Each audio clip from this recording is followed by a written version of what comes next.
রমজানে গাজায় সাময়িক যুদ্ধবিরতিতে যুক্তরাষ্ট্রের প্রস্তাবে রাজি ইসরায়েল। নৈতিকতা বাদ দিয়ে শুধুমাত্র যুক্তরাষ্ট্রের কথাই ইসরায়েলের এমন সম্মতি নতুন করে সন্দেহের জন্ম দিয়েছে। বিশ্লেষকরা ধারণা করছে যুক্তরাষ্ট্র ও ইসরায়েলের এমন ভালো মানসিকতা দেখানোর পেছনে রয়েছে বড় কোনো উদ্দেশ্য।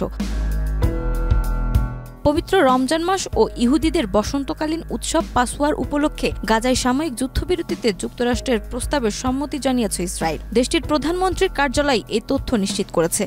কালার এক্সপার্ট, জর্জ স্যাপ এবং মাইল্ড অন হ্যান্ডস টেকনোলজি সমৃদ্ধ অরিক্স ক্রিস্টাল ওয়াশ আপনার মার্কিন প্রেসিডেন্ট ডোনাল্ড ট্রাম্পের মধ্যপ্রাচ্য বিষয়ক দূত স্টিভ উইটকফ এই যুদ্ধবিরতির প্রস্তাব দেন। গাজাসহ পুরো মধ্যপ্রাচ্যে রমজান শুরু হয়েছে, আর পাসওয়ার উৎসব চলবে 12 থেকে 20 এপ্রিল পর্যন্ত। তাই এই প্রস্তাব দেওয়া হয়েছে যুক্তরাষ্ট্রের পক্ষ থেকে।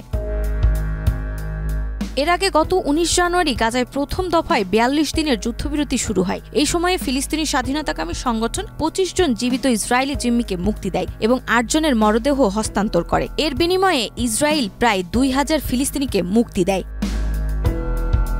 1 মার্চ প্রথম দফায় যুদ্ধবিরতির মেয়াদ শেষ হয়। এরপর ইসরায়েলের প্রধানমন্ত্রীর দপ্তর জানায় সাময়িক যুদ্ধবিরতি কার্যকরে মার্কিন প্রস্তাবে তারা রাজি। তবে চুক্তি অনুযায়ী যুদ্ধবিরতির দ্বিতীয় দফায় আলোচনা 16তম দিন থেকে শুরু হওয়ার কথা থাকলেও ইসরায়েলের প্রতিনিধি দল পাঠাতে বিলম্ব হয়। শেষ পর্যন্ত 27 ফেব্রুয়ারি তারা মিশরের কায়রোয় আলোচনার জন্য প্রতিনিধি দল পাঠায়।